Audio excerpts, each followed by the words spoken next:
మీ జీఐఈటీ ఇప్పుడు జీజీయూగా మారింది. 2000కు పైగా ప్లేస్మెంట్స్, ఐపీఎం, కేపీఎంజీ వంటి సంస్థలతో ఇంటిగ్రేటెడ్ కోర్సులు, యూపీఎస్సీ కోచింగ్, అడ్మిషన్లు ఓపెన్. ఒక చిన్న విషయం సార్, గతంలో సమైక్యాంధ్ర ఉద్యమం సమయంలో కావచ్చు, రాయలసీమ హక్కుల వేదిక అంశంలో కావచ్చు, ఏర్పాటు చేసి పోరాడిన విషయంలో కావచ్చు, చాలా పెద్దగా పోరాటం చేసిన టీజీ వెంకటేష్ గారు ఈరోజు ఎందుకు లో ప్రొఫైల్ మెయింటైన్ చేస్తూ చాలా కామ్ అయిపోయారు అంటున్నారు. అంటే హక్కుల వేదిక డోర్స్ క్లోజ్ అయినట్టు సార్ ఇప్పుడు? ఇంతకుముందు పరిపాలించింది జగన్ గారు సార్, ఎమోషనల్గా ఆయన డీల్ చేస్తున్నాడు సార్. నేను ట్రై చేశాను ఆయనతో డీల్ చేసేకి, సార్ బట్ ఆయన మైట్ ఈజ్ రైట్ అనే దాంట్లో వెళ్ళిపోయాడు సార్. సో ఆయన తత్వం నాకు ఎప్పుడు అర్థమైందో మనం ఊరికే దాని మీద పడి మనం ఉండేదాన్ని పోగొట్టుకుంటాం. We have left it that way. గత 4 సంవత్సరాలుగా ఆయనకు ఫస్ట్ ఒక 1 year మాట్లాడింటాను, 4 సంవత్సరాలుగా నేను వదిలేశాను. ఎందుకంటే ఆయన తత్వం తెలుసు కాబట్టి. ఇప్పుడు చంద్రబాబు గారు వచ్చారు, ఆయనకు సెటిల్ చేసే టైం ఇవ్వాలి మనం. ఓకే, డెఫినెట్గా వాక్యూమ్ ఇవ్వాలి. డెఫినెట్గా అగ్రికల్చరల్ ఇండస్ట్రీస్ ఆయన ఏం డెవలప్ చేసే తీరుతాడు. అగ్రికల్చర్ డెవలప్ కావాలంటే ఎవరు ఇండస్ట్రీస్ డెవలప్ కావాలి. అది అందరికీ అర్థం కాంది సమస్య. సో పవర్ జనరేట్ చేయాలి. పవర్ ఎంత ఎక్కువ జనరేట్ చేస్తే అగ్రికల్చర్కు వాటర్ వస్తుంది, పంపులు పెట్టచ్చు, చేయొచ్చు. So what ever they have done earlier for the అగ్రికల్చరలిస్ట్ Chandrababu టైంలో ఏం ఎక్కువ చేస్తారు లాస్ట్ గత 4 yearsలో లెక్కలు చూస్తే ఆల్మోస్ట్ 0.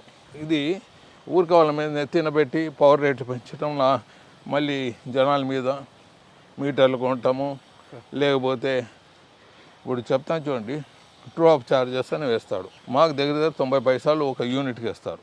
ఆంధ్ర కొన్ని ప్రాంతాలకు 20 పైసలు వస్తాయి, 20-25 పైసలు. మాకు 90 పైసలు ఛార్జ్ ఏమి, ఒకటే స్టేట్లో బతుకుతున్నాము. అక్కడ తక్కువ, ఇక్కడ ఎక్కువ ఏమి. రాయలసీమ వెనకబడిన ప్రాంతము, దాని గురించి మాట్లాడితే కూడా దానికి జవాబులు ఉండవు. ప్రతి ఇంటికి, ప్రతి కమర్షియల్ యాక్టివిటీకి చాలా డిఫరెన్స్ వస్తుంది. He has gone ruling emotionally. Okay okay. So can't help it that one. ఆయన ఎమోషనల్గా డీల్ చేస్తామని ఏం. సో చంద్రబాబు గారు టైం ఇస్తాము, ఇచ్చినాక మళ్ళీ మేము రిప్రజెంటేషన్ పోతాం. మొత్తం మునిగిపోయింది ఎకానమికలీ. ఆయన చేసే దాంట్లో ముందుకు పోతున్నాడు, చేయాలి. ఆయనకు మనం మాట్లాడాలి.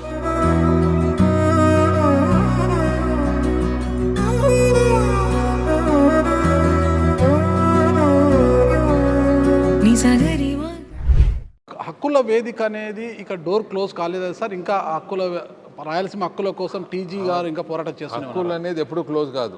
Okay sir. హక్కులతో తృప్తి చేసేది ప్రజలకు కూడా ఇంపాసిబుల్. Okay sir. ఏవో ఉంటాయి హక్కులు, పోరాడుతూనే ఉండే, అది నిరంతర పోరాటం. గతంతో పోల్చుకుంటే టీజీ గారు చాలా లో ప్రొఫైల్ మెయింటైన్ చేసుకుంటూ పోయినారు. ఎందుకంటే వయస్సు మీద పడ్డామంటారా, లేకపోతే ఏమన్నా పోరాట పట్టం ఏమైనా తగ్గిందా? నాకేమో యంగ్గానే కనిపిస్తున్నారు మీరు చాలా యాక్టివ్గా. కానీ ఎందుకో మనిషికి ఏజ్ పెరగచ్చు సార్, కానీ గుండె ధైర్యం మొత్తం తగ్గలేదు సార్. నేను జగన్ గారు ముఖ్యమంత్రి అయ్యేదే నేను ఆయన దగ్గర తీసుకుపోయినాను సబ్జెక్ట్.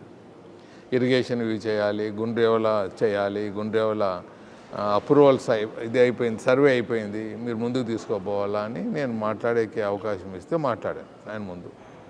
ఆయన I have my own projects, నేను చేస్తానులేండి వెంకటేష్ గారు అని అన్నారు.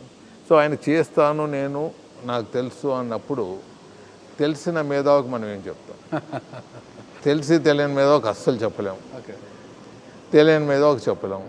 ఈయనకు తెలుసు, తెలియదు, ఆ మేధావు ఈయన. అటువంటి మేధావుకి మనం ఏం చెప్పలేము. సో వచ్చాను, ఒకవేళ ఫైట్ చేయాలనుకోండి. 1 year నేను కొద్దిగా అక్కడక్కడ హక్కుల గురించి మాట్లాడటం, మీటింగ్లు పెట్టడం జరిగింది. అంత లోపల వీళ్ళు ఒకటి ఉద్భవించారు ఎక్కువ, మళ్ళీ రాయలసీమ సపరేషన్ కావాలనేది మళ్ళీ స్టేజ్ మీకు తీసుకొని వచ్చారు.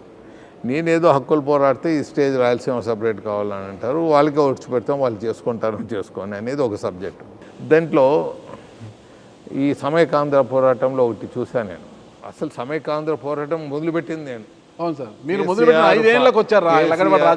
రాజగోపాల్ గారు కానీ, మేధావులు శ్రీనివాసులు కానీ, మళ్ళీ శ్రీనివాస్ గారు. అంతకుముందు కూడా చాలామంది నాయకులు సమైకాంధ్రలో వచ్చేవాళ్ళు. ఆంధ్ర రాష్ట్రం సపరేట్ కావాలని పోరాడిన వాళ్ళకి కూడా సమైకాంధ్రగా కన్వర్ట్ చేశాను. పేర్లు చెప్పడం బాగుండదు. ఆ పోరాటం ఎలా జరిగిందంటే, మీటింగ్ పెట్టుకుంటే గుండాలు వచ్చారు, కొట్టారు మా వాళ్ళు. సమైకాంధ్ర పోరాడే దాంట్లో తెలంగాణ టీఆర్ఎస్ సంబంధించిన వాళ్ళు మీటింగ్కి వచ్చి మీటింగ్లో జనాలు కొట్టేదానికి పోయారు. నా టేబుల్ లాగేశారు. నేను మేధావులు శ్రీనివాస్ పక్కన ఉన్నాము. ఇది చేస్తారు, ఇది table cloth తీయించారు.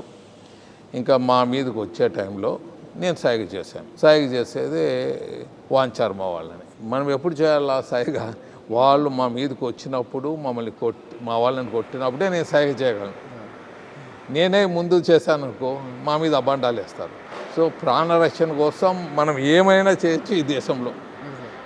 To safeguard our self who can do anything రాజ్యాంగం ఒప్పుకుంటుంది. మనం క్రియేటర్స్ ఉండరాదు కొట్టే దాంట్లో. సుమన్ టీవీలో మీ పర్సనల్ అండ్ బిజినెస్ ప్రమోషన్స్ కోసం కింది నెంబర్కి కాంటాక్ట్ చేయండి.